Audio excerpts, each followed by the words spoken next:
Hi friends, welcome back to our YouTube channel Trimurti amazing facts. दोस्तों, आज की video हम करने जा रहे हैं SSC foundation batch subject polity, जो कि नवीन सर पढ़ाते हैं आरडब्ल्यू एसएससी चैनल पर। उसका हम लोग रिवीजन करने वाले हैं। आज हमारी फर्स्ट क्लास है जिसमें हम जानेंगे संविधान के बारे में। ठीक है दोस्तों, तो चलिए शुरू करते हैं। दोस्तों, डेली बाय डेली हम लोग पॉलिटी को कवर करेंगे। जो भी यहाँ पर नवीन सर ने क्लासेस ली हैं उनका फास्ट ट्रैक में रिवीजन करेंगे। ठीक है। सबसे पहले हमारा टॉपिक है संविधान। संविधान क्या है? संविधान दो शब्दों से मिलकर बना है, सम प्लस विधान। सम का अर्थ होता है समान यानी इक्वल, और विधान का अर्थ होता है कानून यानी लॉ। ठीक है, यानी इक्वल लॉ। संविधान की परिभाषा जो है वो इस प्रकार से है। डेफिनेशन ऑफ कॉन्स्टिट्यूशन: नियमों कानूनों का ऐसा संकलन जो किसी देश का शासन चलाने के लिए आवश्यक हो। ठीक है दोस्तों, ऐसे नियम, ऐसे कानून जिनका एक कलेक्शन हो जो कि देश चलाने के लिए आवश्यक होते हैं। A collection of rules and laws that are necessary for the governance of a country. दोस्तों, राज्य व्यवस्था क्या होती है? संविधान को व्यवहार में लाना ही राज्य व्यवस्था है। To putting the constitution in practice is polity. इसका मतलब है दोस्तों, एग्जाम्पल के माध्यम से हम समझते हैं। जैसे आर्टिकल 17 में दिया है छुआछूत अस्पृश्यता का अंत। ठीक है दोस्तों, एबोलिशन ऑफ अनटचेबिलिटी। ठीक है, ये हमारे कॉन्स्टिट्यूशन में लिखा है। लेकिन अब इसके लिए कोई भी अगर छुआछूत करता है, अस्पृश्यता करता है, मतलब तो उसके लिए जो भी दंडित के प्रावधान है उनको व्यवहार में लाना ही राज्य व्यवस्था है। दोस्तों, पुरुष सूक्त, ठीक है, एक किताब है, उसमें कर्म के आधार पर बांटा गया था वर्ण को चार चार वर्णों में। ठीक है, ब्राह्मण, वैश्य, क्षत्रिय और शूद्र। दोस्तों, अभी जो हमने पढ़ा कि आर्टिकल 70 में दिया है अस्पृश्यता का अंत, उसके द्वारा जो उसके अंतर्गत अगर कोई भी ऐसा व्यक्ति करता है छुआछूत तो उसको दंड दिया जाएगा, और उसको दंड मतलब नियम कानून को व्यवहार में लाना ही राज्य व्यवस्था है। तो वहीं नागरिक अधिकार संरक्षण अधिनियम 1955 के तहत दोस्तों क्या है कि यहाँ पे पनिशमेंट कोर्ट क्या करती है, मिनिमम 1 मंथ यानी 100 रुपये जुर्माना, और मैक्सिमम 6 मंथ और 500 रुपये का जुर्माना लगाती है अगर आप इस प्रकार का एबोलिशन ऑफ मतलब अनटचेबिलिटी करते हैं तो। ठीक है। इसके बाद दूसरा एग्जाम्पल है आर्टिकल 21, लव मैरिज, सांस लेना, पलक झपकाना, खाना पीना, सोने का अधिकार। ये मतलब ये क्या है हमारे, ये कुछ ऐसे अधिकार हैं जो कि व्यक्ति को प्राकृतिक रूप से मिले हुए हैं। ठीक है। राज्य व्यवस्था को चलाने के लिए संसद, दंड, गैर संवैधानिक संस्थाओं की आवश्यकता होती है। ठीक है। राज्य व्यवस्था चलाने के लिए संसद यानी जो कि लॉ मेकिंग का कार्य करती है, दंड यानी न्यायालय देती है, और गैर संवैधानिक संस्थाएं भी दोस्तों ऐसी होती हैं जो कि संविधान और राज्य व्यवस्था चलाने में सहायक होती हैं। संस्थाएं क्या होती हैं? संस्थाएं दो प्रकार की होती हैं। एक तो कॉन्स्टिट्यूशनल बॉडीज होती हैं जिन्हें हम संवैधानिक संस्थाएं कहते हैं, और दूसरी असंवैधानिक संस्थाएं होती हैं जिन्हें हम नॉन कॉन्स्टिट्यूशनल बॉडीज कहते हैं। अब पहले समझ लेते हैं कॉन्स्टिट्यूशनल बॉडीज क्या होती हैं। दोस्तों, ऐसी संस्थाएं जिनका जिक्र संविधान में हो, ऐसी संस्थाएं, ऐसे इंस्टीट्यूशन जिनका जिक्र संविधान में हो, उन्हें हम संवैधानिक संस्थाएं कहते हैं या फिर कॉन्स्टिट्यूशनल बॉडीज कहते हैं। ये उदाहरण में जैसे लिखा हुआ है वित्त आयोग, जिसका वर्णन दोस्तों अनुच्छेद 280 में है। वही निर्वाचन आयोग, जिसका वर्ण अनुच्छेद 324 में है। इसी प्रकार जब दूसरा हम देखते हैं तो असंवैधानिक संस्थाएं, नाम से ही पता चल रहा है कि जिनका उल्लेख संविधान में न हो। ठीक है, जिनका संविधान में उल्लेख न हो और भी संविधान का उल्लंघन करती हूँ। जैसे आतंकवादी संगठन, माओवादी संगठन। ठीक है, जिन्हें हम माओइस्ट भी कहते हैं। दोस्तों, माओ जेडोंग जो था वो चाइना का था। वो एक बहुत ही बड़ा माओइस्ट नेता था। ठीक है, 1950 से 60 के दौरान उसने अपने जो माओवादी आंदोलन था उसको चलाया था चाइना में। वंचित वर्ग के राजनीतिक और सामाजिक उत्थान के लिए वे युद्ध करते हैं, to uplift the social and political benefits. ठीक है। नक्सलवादी संगठन, जिसे नक्सलिस्ट कहते हैं। दोस्तों, भारत में नक्सलवादी संगठन की शुरुआत होती है 1967 में पश्चिम बंगाल के दार्जिलिंग जिले में नक्सलवाड़ी नामक जगह से। ठीक है, जिसका नेता था चारू मजुमदार और कानू सान्याल। ठीक है, तो आप याद रहेंगे, प्रश्न पूछ लेता है ऐसा कभी भी।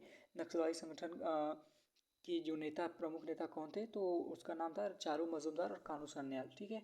नक्सलवाद को रोकने के लिए यूएपीए, ठीक है, यूएपीए 1967 ये एक्ट है दोस्तों जो कि नक्सलवाद को रोकने के लिए आया था, जिसका फुल फॉर्म होता है unlawful activities prevention act 1967 to stop naxalism, गैर कानूनी गतिविधियां रोकथाम अधिनियम 1967। ठीक है दोस्तों, तीसरा है गैर संवैधानिक संस्थाएं। ठीक है, एक्स्ट्रा कॉन्स्टिट्यूशनल बॉडीज, संविधान में जिक्र नहीं होता है लेकिन संविधान को लागू करने में सहायक होती हैं। ऐसी संस्थाओं को हम गैर संवैधानिक संस्थाएं कहते हैं। थर्ड प्रकार की संस्थाएं हैं helps in applying the constitution. इनका गठन दो तरीके से होता है। एक तो प्रेसिडेंट के माध्यम से होता है on the advice of council of minister, और एक बाई पार्लियामेंट होता है। दोस्तों जो बाई प्रेसिडेंट होता है मंत्रिपरिषद की सलाह से, ठीक है, इन्हें हम कार्यकारी संस्था कहते हैं। क्या कहते हैं? कार्यकारी संस्था कहते हैं। राष्ट्रपति द्वारा मंत्रिमंडल की सलाह पर इनका गठन होता है। जैसे नीति आयोग हो गया, इस एक ही प्रकार का क्या है, कार्यकारी संगठन संस्था है। दूसरा तरीका कौन सा है? बाई पार्लियामेंट के माध्यम से जिस संस्था का गठन होता है, ठीक है, उसे हम सांविधिक संस्था कहते हैं, स्टैच्यूटरी बॉडी कहते हैं। एग्जाम्पल में देख लेते हैं, NHRC national human right commission 1993 में इसकी स्थापना हुई थी, और CIC सेंट्रल इंफॉर्मेशन कमीशन, ठीक है, 2005 में इसकी स्थापना हुई थी, और NCW राष्ट्रीय महिला आयोग 1990। तो एक किस प्रकार की संस्थाएं हैं जिनका जिक्र जो है संविधान में हो, उन्हें हम संवैधानिक संस्थाएं कहते हैं। जो कि संविधान का अपोज करें, संविधान के खिलाफत में जाएं, उन्हें हम असंवैधानिक संस्थाएं कहते हैं। और जो संविधान को लागू करने में सहायक हों और उनका जिक्र संविधान में न हो, उन्हें हम गैर संवैधानिक संस्थाएं कहते हैं।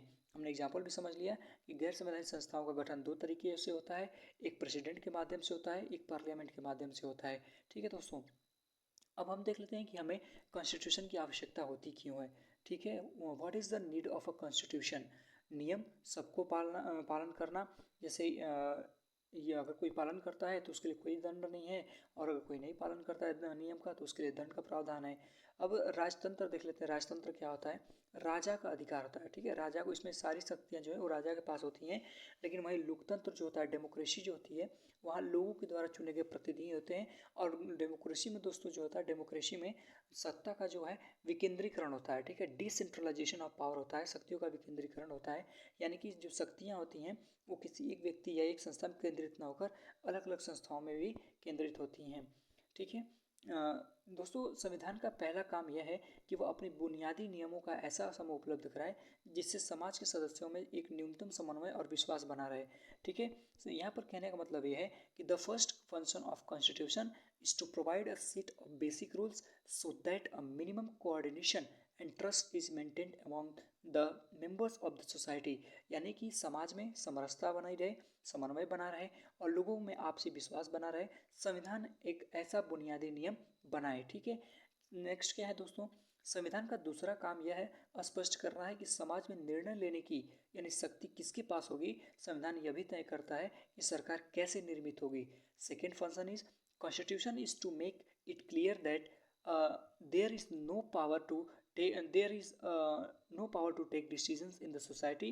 The Constitution also decides how the government will be formed। ठीक है, ये हमारे संविधान की दूसरा काम है कि समाज में निर्णय लेना किस किस हाथ में होगा। ठीक है, संविधान यह भी तय करता है कि सरकार कैसे निर्मित होगी उस देश में। ठीक है, लोकतांत्रिक देश में सरकार क्या होती है, कुछ जातियां अन्य जातियों की सेवा करेंगे। ठीक है, इक्वल लॉ या अन्यायपूर्ण होगा। ठीक है, कुछ जातियां अन्य जातियों की सेवा करेंगी, ये तो इक्वलिटी की बात हुई नहीं, जबकि हमें पढ़ना है कि इक्वलिटी होनी चाहिए समाज में।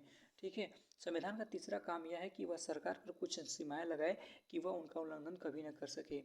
दोस्तों संविधान जो है एक प्रकार का बैरियर भी है और एक प्रकार का प्रमोटर भी है। ठीक है, तो कहने का मतलब यह है कि संविधान का यह भी काम होना चाहिए कि वह सरकार पर कुछ लिमिटेशंस लगाए ताकि सरकार उसके दबाव में रहकर काम करे और मनमाने ढंग से काम कोई भी ना करे।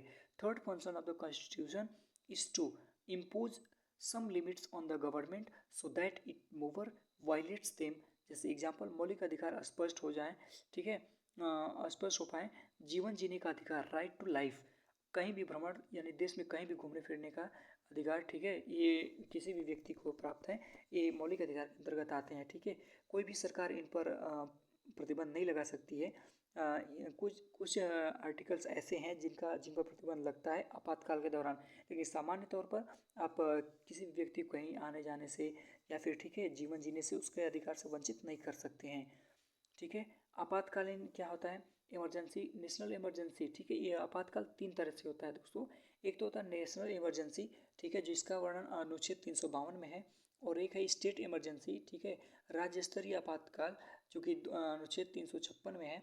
और एक है वित्तीय आपातकाल जिसका वर्णन अनुच्छेद 360 में है। ठीक है, ड्यूरिंग इमरजेंसी, इमरजेंसी के समय दोस्तों अनुच्छेद 20 और 21 के अंतर्गत जो भी मौलिक अधिकार हैं वे बने रहते हैं, बाकी जो मौलिक अधिकार होते हैं वे सस्पेंड हो जाते हैं। ठीक है, और यह बताया गया था 44वें संविधान संशोधन अधिनियम 1978 द्वारा। ठीक है, क्या बताया गया था कि इमरजेंसी के दौरान अनुच्छेद 20 और 21 के अधिकार बने रहेंगे।